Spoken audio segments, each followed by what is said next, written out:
This is a video about what's known as the Pythagorean identity and how it can lead into helping you solve more complex trigonometric equations. So if we started with a basic right angle triangle, then you've known for a long time that Pythagoras applied to that triangle would give us this equation. If I take this equation and divide everything through by h squared, I will get this equation. And you will recognize from your SOHCAHTOA that O over h is the same as sine of this angle, whichever angle I'm choosing. And A over h is the same as cos of the angle. So what this really comes to is that for any angle, sine squared x plus cos squared x will always be equal to 1.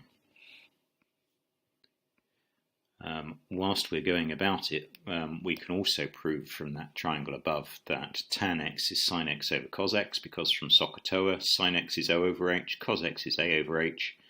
When you divide by a fraction, you take the second one, flip it upside down and multiply, so that gives us O over h times h over a.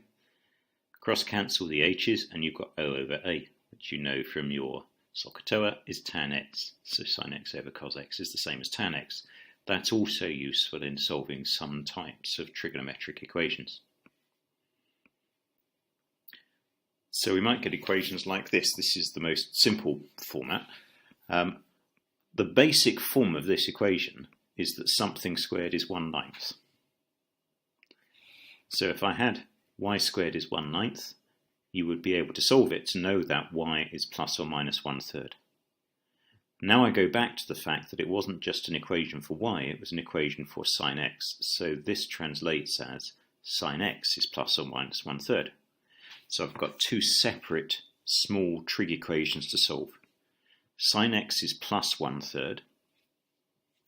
And my calculator gives me 19.5, which will be here. And because this is the quadrant where they are all positive, and this is the quadrant where sine is positive, if this is one solution to sine x is plus 1/3, over here this will be the other solution to sine x is plus 1/3. So that's 180 minus 19.5, 160.5. The second solution that I had from the basic equation at the beginning was sine x is minus 1/3.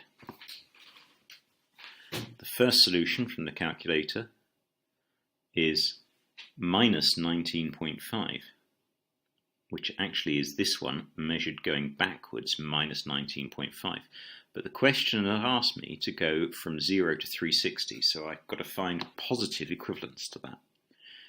So sine x is equal to a negative in this quadrant where only tan is positive, and this quadrant where cos is the only thing that's positive.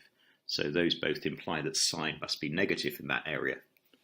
So if I follow this shape round, knowing that the size of that angle there is 19.5, I'd have 180 plus 19.5, which would give me 199.5, or 360 minus 19.5, which gives me 340.5.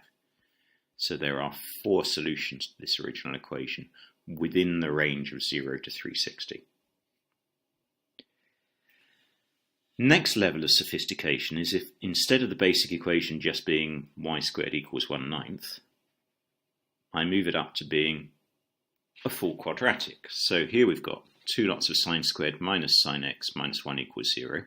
So if I replaced the sine x with just a y, you can see that this is basically just a straightforward quadratic that you've been able to solve since the remove. So you can see that we're just moving on by one level of difficulty here. Everything else remains the same. So if I solve this quadratic, I would get y equals 1 or minus 1/2. So now I swap back to remembering that y stood for sine x. The only place that sine x is equal to 1 between 0 and 360 is at 90 degrees. Think about the shape of the sine x graph. It goes up to 1, down to 0, down to minus 1. Up to 0 again. If sine x is minus 1/2, well, same as above.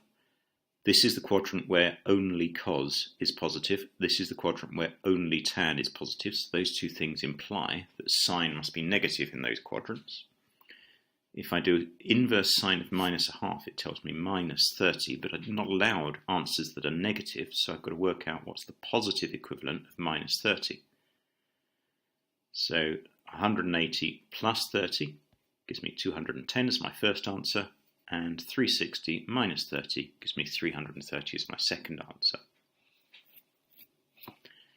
Now this next one is the first time where we have to apply the Pythagorean identity. Look carefully at this equation and at this equation. The difference here is that everything in this equation was already in terms of sine, whereas in this equation I've got one term in terms of cos and one part in terms of sine. So before I can solve it, I've got to get them both in terms of either cos or sine. Now fortunately, from the Pythagorean equation, I knew that sine squared plus cos squared is 1. So in other words, cos squared will be the same as 1 minus sine squared.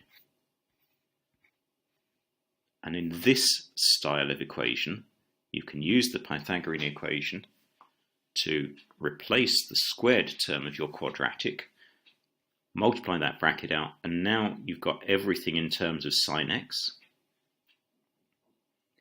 And from here on, you would solve this one in exactly the same way as you solved the one above. So it's just this one extra level of difficulty here.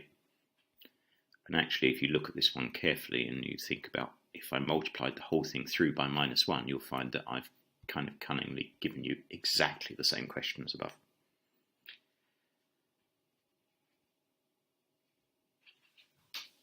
Last style of question. Now again, think about what's the same here and what's different here. We've got no squareds here, but we have got sine on one side and cos on the other side. So it's a little bit like that, but we can't use this trick because we haven't got any squareds, and the Pythagorean identity revolves around squareds. What we can use is that second formula I showed you. Sin x over cos x is the same as tan x. If I rearrange this equation, take the cos x to that side and the 3 to that side, it turns into a nice straightforward tan x is 2/3. So on the unit circle, we're looking for tan to be positive. They're all positive in this quadrant, and tan is also positive in this quadrant. So from my calculator, inverse tan of 2/3 gives me 33.7. That's that solution. Or 180 plus 33.7, that's that solution there.